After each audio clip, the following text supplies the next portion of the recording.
Caiu no grupo?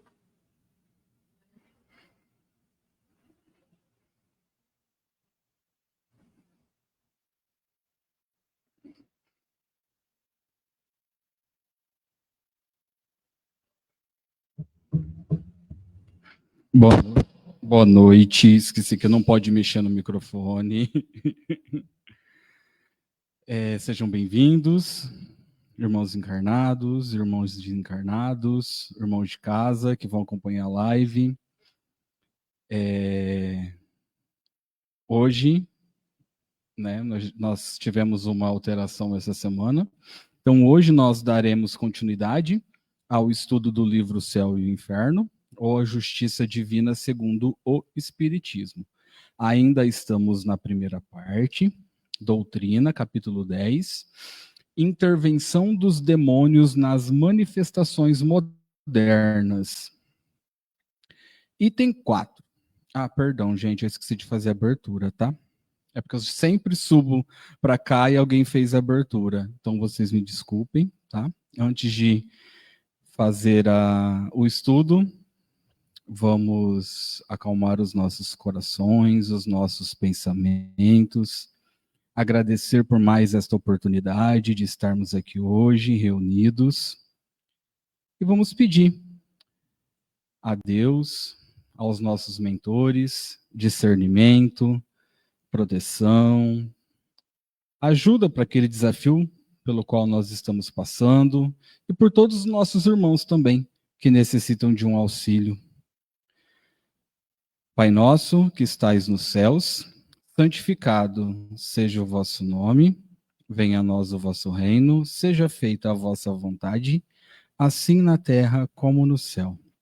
O pão nosso de cada dia nos dai hoje, perdoai as nossas ofensas, assim como nós perdoamos a quem nos tenha ofendido. E não nos deixeis cairmos em tentação, mas livrai-nos, Senhor, de todo mal, agora e para todo sempre, que assim seja. Agora sim, nós daremos continuidade, então, ao estudo do livro Céu e o Inferno, item 4 do capítulo 10. Eis como a Igreja explica a intervenção exclusiva dos demônios nas manifestações modernas. Abre aspas. Em sua intervenção exterior, os demônios não estão menos atentos a dissimular sua presença, para afastar as suspeitas. Sempre ardilosos e pérfidos, atraem o homem para suas emboscadas, antes de lhe imporem as correntes da opressão e da servidão. Aqui despertam a curiosidade por fenômenos e jogos pueris. Ali impressionam pelo espanto e subjugam pela atração do maravilhoso. Se o sobrenatural aparece, se seu poder os desmascara, eles acalmam e apaziguam as apreensões, solicitam a confiança, provocam a familiaridade. Ora, se fazem passar por divindades e bons gênios, ora, tomam emprestados os nomes e mesmo os traços dos mortos que deixaram uma memória entre os vivos. Graças a essas fraudes dignas da antiga serpente, eles falam e são escutados. Eles dogmatizam e cresce neles. Misturam às suas mentiras algumas verdades e fazem aceitar o erro sob todas as formas. É aí que desembocam as pretensas revelações de além-túmulo. É para obter esse resultado que a madeira, a pedra, as florestas e as fontes, o santuário dos ídolos, o pé das mesas, a mão das crianças, proferem oráculos. É por isso que a pitonisa profetiza em seu delírio, e que o ignorante no misterioso sono se torna subitamente o doutor da ciência.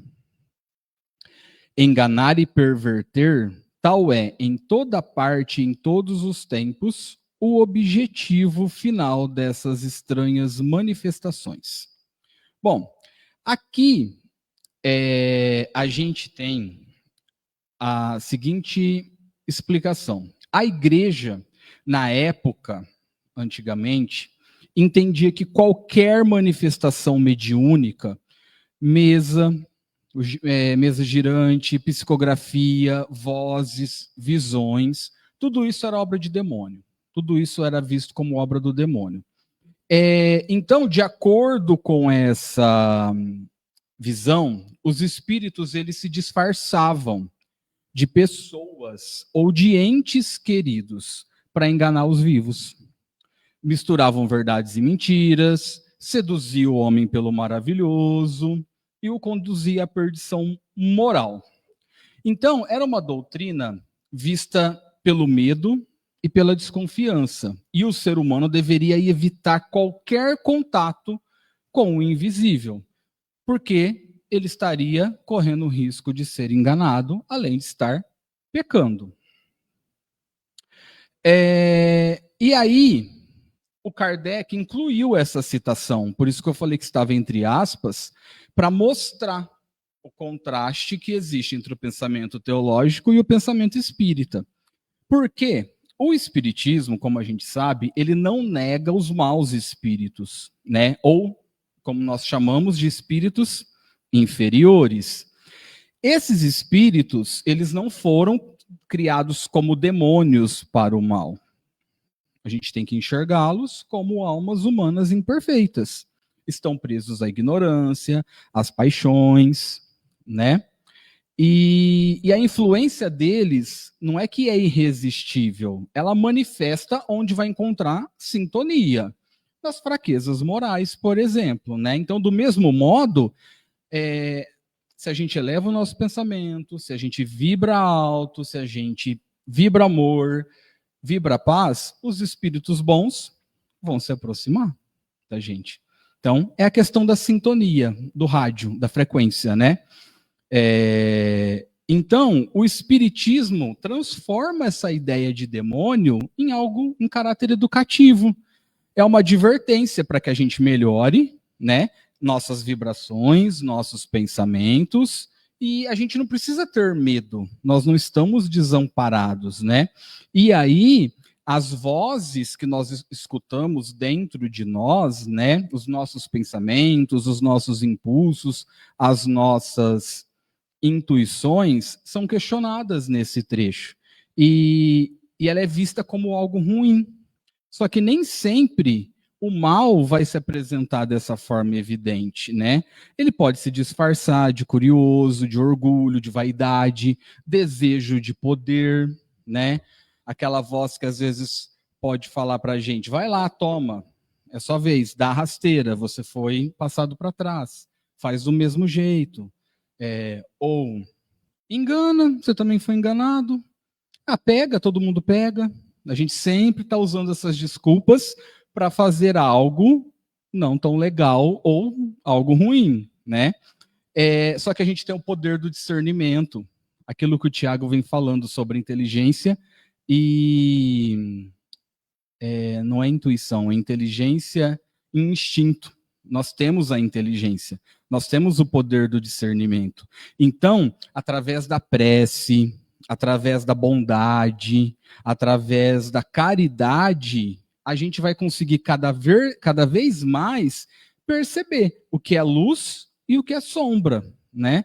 Então, quando a nossa alma ela está em paz, ela está em sintonia com o bem, não há demônio que nos toque, porque o mal não vai encontrar morada onde reina a luz. Então, a gente sempre tem que vigiar e orar os nossos pensamentos e as nossas ações, as nossas palavras, aquilo que a gente fala, aquilo que a gente pensa, aquilo que a gente deseja, né? Tudo isso vai sintonizar ou com algo bom ou com algo não tão bom assim, né? Bom, ainda no item 4, ele continua citando mais um trecho da igreja. Abre aspas. Os resultados surpreendentes dessas observâncias ou desses atos, na maioria bizarros e ridículos, olha como que eles eram rotulados, não podendo proceder de sua virtude intrínseca, nem da ordem estabelecida por Deus.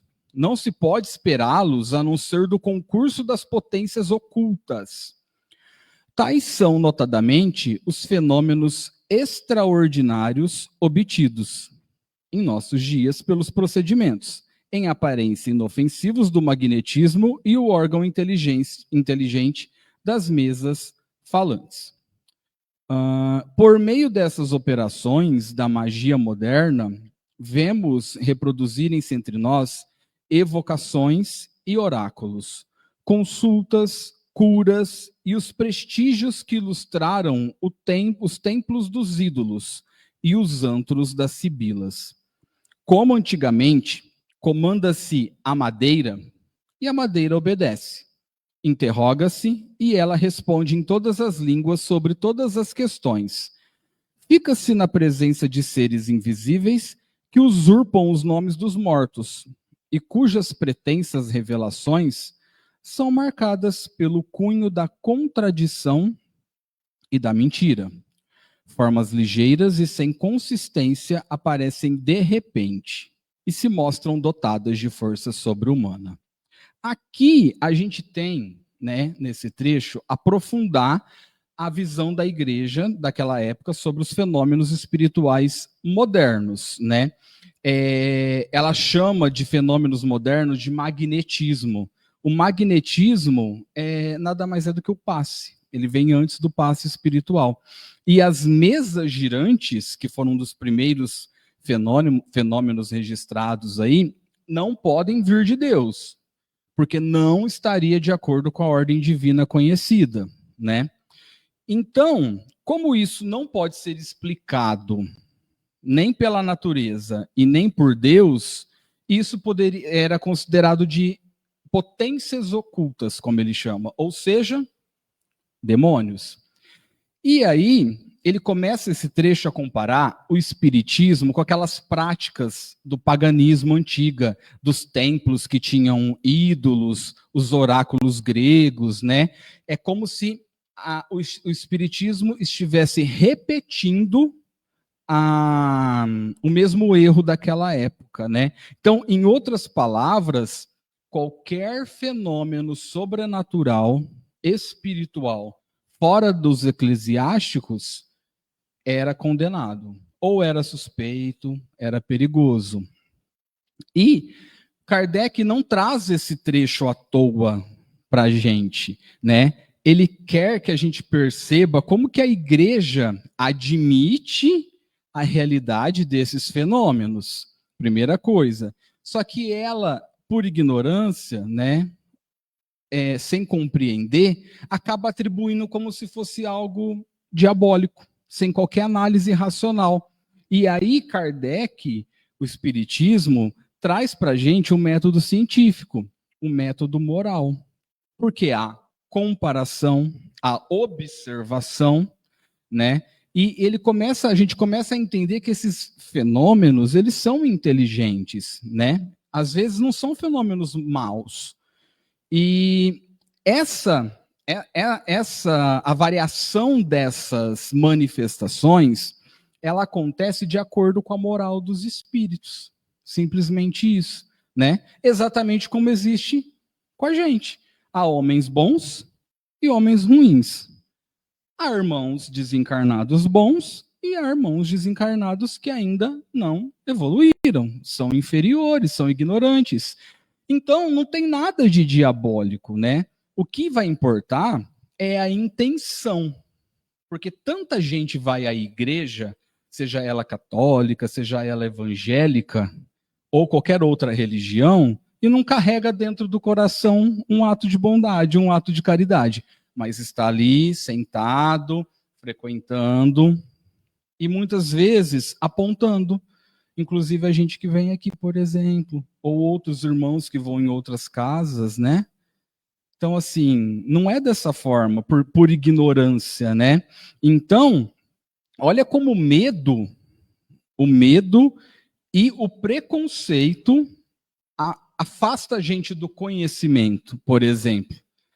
Muitas pessoas, se soubessem o que a gente faz aqui, que a gente vive aqui, que é praticamente o que vocês veem em casa, da live, quem nunca frequentou, é isso. Não tem incorporação, não tem show, não tem nada espetacular fora do normal aqui dentro, né? Desde muito antigamente, os homens têm medo daquilo que é invisível. E aí esse medo foi sendo usado para conter a curiosidade. Então, não há nada sobrenatural, apenas leis que ainda não foram compreendidas. É isso. Só que no campo moral, a gente tem que, independente de qualquer religião, ter a seguinte lição: a gente primeiro deve buscar compreender algo antes de julgar. E lembrar que o verdadeiro perigo não está fora, não está nos espíritos.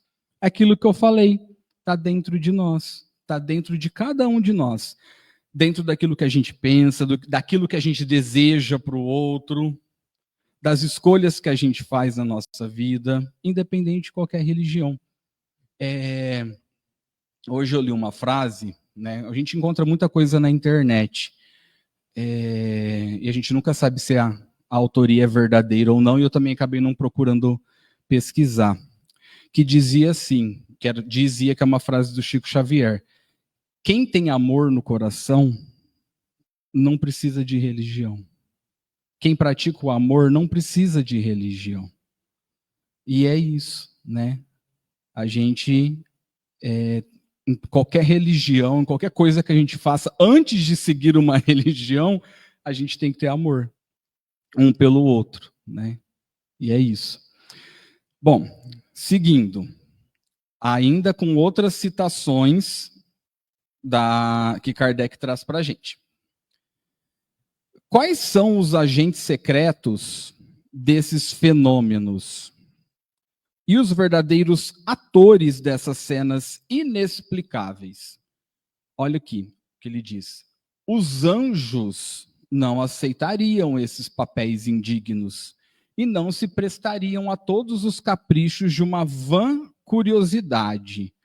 As almas dos mortos, que Deus proíbe consultar, permanecem na morada que sua justiça lhes designou, e elas não podem, sem sua permissão, pôr-se às ordens dos vivos.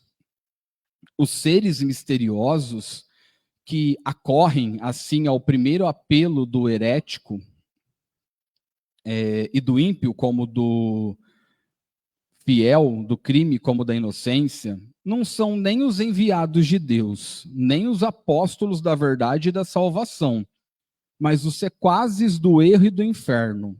Apesar do cuidado que tomam de se esconder sob os nomes mais veneráveis, traem-se pelo vazio de suas doutrinas, não menos do que pela baixeza de seus atos e a incoerência de suas palavras. Esforçam-se por apagar do símbolo religioso os dogmas do pecado original, da ressurreição dos corpos, da eternidade das penas e toda a revelação divina, a fim de retirar às leis sua verdadeira sanção e abrir ao vício todas as barreiras. Se suas sugestões pudessem prevalecer, elas formariam uma religião cômoda para uso do socialismo e de todos aqueles que a noção do dever e da consciência importuna.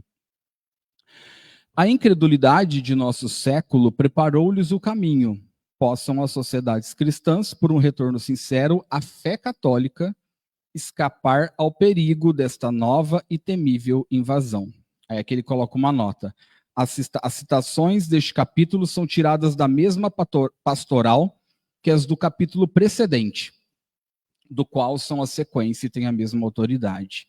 Bom, aqui a gente tem, claro, o temor e a resistência da igreja, né, em relação ao espiritismo, lá em meados do século XIX.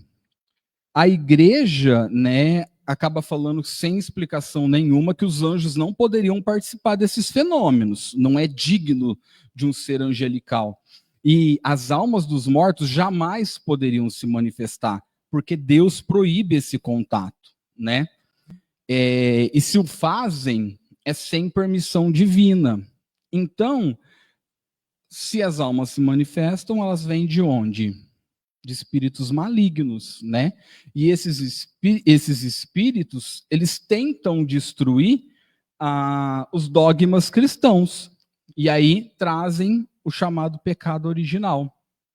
Então, a igreja, aqui ainda fala que a igreja conclama os fiéis a voltarem à fé católica para não caírem na nova e temível invasão, que é o espiritismo, que era o que estava acontecendo no século XIX.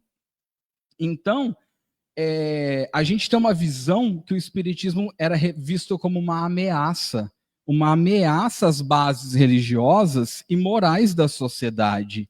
Só que Kardec traz isso para a gente perceber o contraste, né? E aí ele traz isso uma luz para a gente, porque para o espiritismo, as almas dos mortos não estão presas a moradas inacessíveis. As almas existem, elas vivem, elas pensam, elas se comunicam sob a permissão natural das leis, normalmente. E não há inferno, né? Nem condenação sem fim. Há uma evolução, há arrependimento, há progresso. E Deus, ele não proíbe o estudo da verdade. Ele nos convida sempre a compreender as suas leis. E é aquilo que o Tiago falou no nosso último encontro em relação à ciência, né? A estudarmos, a progredirmos em relação às coisas, né? Ter curiosidade, pesquisar. E o espiritismo não deve ser visto como uma ameaça à fé, mas é uma luz sobre a fé, né? É uma luz racional, é uma luz libertadora, né? Como o medo do povo pode fazer com que o ser humano confunda luz com sombra, por exemplo. E quantas vezes a gente na vida rejeitou algo que poderia nos libertar porque desafiava essas antigas certezas, por exemplo. Então, à medida que a gente evolui, à medida que a gente avança, a gente percebe que o mal, ele não é uma criação de Deus. Mal é a ausência do bem, né? E a ignorância em processo de aprendizado. Porque todos os irmãos que praticam o mal, sejam eles encarnados ou desencarnados, até a gente, né, estamos em processo de evolução, em processo de aprendizado. E a gente precisa passar por isso, né? Às vezes receber o mal de alguém para entender aquilo que está acontecendo, o que eu posso aprender com aquilo e tirar uma lição, por exemplo, né? E um dia conseguir perdoar esse irmão que nos fez mal, porque não é fácil perdoar, a gente sabe o tanto que é difícil e o tanto que isso corrói a gente por dentro, né? Bom, item 5, para finalizar. Toda esta teoria repousa sobre este princípio de que os anjos e os demônios são seres distintos das almas dos homens e que estas são o produto de uma criação especial, inferior mesmo aos demônios em inteligência, em conhecimentos e faculdades de toda sorte. Ela conclui pela intervenção exclusiva dos maus anjos nas manifestações antigas e modernas, atribuídas aos espíritos dos mortos. A possibilidade para as almas de se comunicarem com os vivos é uma questão de fato, um resultado de experiência, de observação, que não discutiremos aqui, mas admitamos, por hipótese, a doutrina acima e vejamos se ela não se destrói por seus próprios argumentos. Bom, O raciocínio de Kardec aqui, qual é? Ele não nega de imediato, né, essas questões. Aí ele cita, mas ele aceita por hipótese a convenção, tá? Para mostrar que com lógica ela não se destrói sozinha. Ele diz assim, ó, ele diz, abre aspas, admitamos por hipótese a doutrina acima. Então, ele de forma elegantemente e racional, ele leva a gente a pensar. Ele não impõe, vocês têm que acreditar, ele não nega, ele elegantemente convida a gente a refletir. Por quê? Se Deus é justo e é bom, não faz sentido ele criar seres perfeitos ou seres condenados, do início até o fim da vida. E se o amor divino ele é universal, como que vai haver por toda a eternidade filhos dele, filhos desse mesmo Deus, condenados à maldade eterna? Ele não é imperfeito, né? Ele diz ainda nesse trecho que nós somos todos da mesma essência. Nós somos criados simples e ignorantes e vamos evoluir por mérito próprio, sem privilégio. Ninguém nasceu privilegiado, ou seja, ninguém nasceu anjo e nem demônio. E ninguém está condenado eternamente a sofrer, a fazer o mal. Então, esse trecho ele é libertador, porque mostra que não há privilégios de um Deus, né? O mesmo Deus que a gente enxerga hoje, graças ao Espiritismo, de uma forma racional. Ninguém está condenado para sempre, né? Aquele espírito que mais atrasado possa estar, ele vai um dia acender a chama do bem e vai despertar para a luz, né? Não existem anjos e demônios separados por natureza. Deus não criou uma parte de seus filhos, separou para o bem e a outra para o mal, né? E existem consciências, né? Todos nós somos conscientes daquilo que nós estamos fazendo. E a gente tem que pagar por isso, de uma forma ou de outra. Então, quando alguém sofre, quando alguém erra, todo mundo erra. E a gente sempre está pronto para quê? Primeiramente, todos nós, na maioria das vezes, para julgar o erro do outro, para apontar o erro do outro. Parece que a gente tem prazer, as pessoas têm prazer em divulgar que o outro errou, que o outro se deu mal, digamos assim. Só que a gente tem que lembrar que esse outro é filho de Deus também, é nosso irmão. E da mesma forma, nós estamos todos juntos caminhando, aprendendo, tropeçando, destinados à mesma perfeição, de um dia sermos espíritos superiores. Então, a gente precisa recordar, no final das contas, que Deus não criou o medo, Deus criou o amor. E é por meio desse amor que todo espírito, encarnado ou desencarnado, de uma forma ou de outra, cedo ou tarde, cada um no seu tempo, vai encontrar ou reencontrar o caminho da luz. Então eu sempre vejo como uma forma de esperança para que nós possamos seguir. É o primeiro botãozinho de baixo, do lado direito. O relógio aqui, gente, apitou 8 horas, tá? Então, é isso. A gente está pronto sempre para julgar aquele irmão e nunca entender por que ele está passando por aquilo e tentar ajudá-lo, né? Mas estamos aqui para aprender, estamos aqui para mudar isso, um dia de cada vez, um passo de cada vez. Ninguém é perfeito, estamos aprendendo. E é muito bom quando a gente se reúne aqui para os nossos estudos e aprende de uma forma sem julgar e sem ser julgado. A gente discute, a gente conversa a gente debate, porque tudo contribui para um aprendizado único. Nossos encontros sempre são muito produtivos. Vale a pena estar aqui e vale a pena ter vocês aqui pessoalmente e quem está em casa, tá bom? Gostaria de agradecer por hoje, que assim seja. Na segunda eu volto para dar continuidade a esse estudo, tá bom? E vamos... Alguém quer falar alguma coisa? Não? Podemos encerrar, então? Uma noite tranquila, uma noite calma.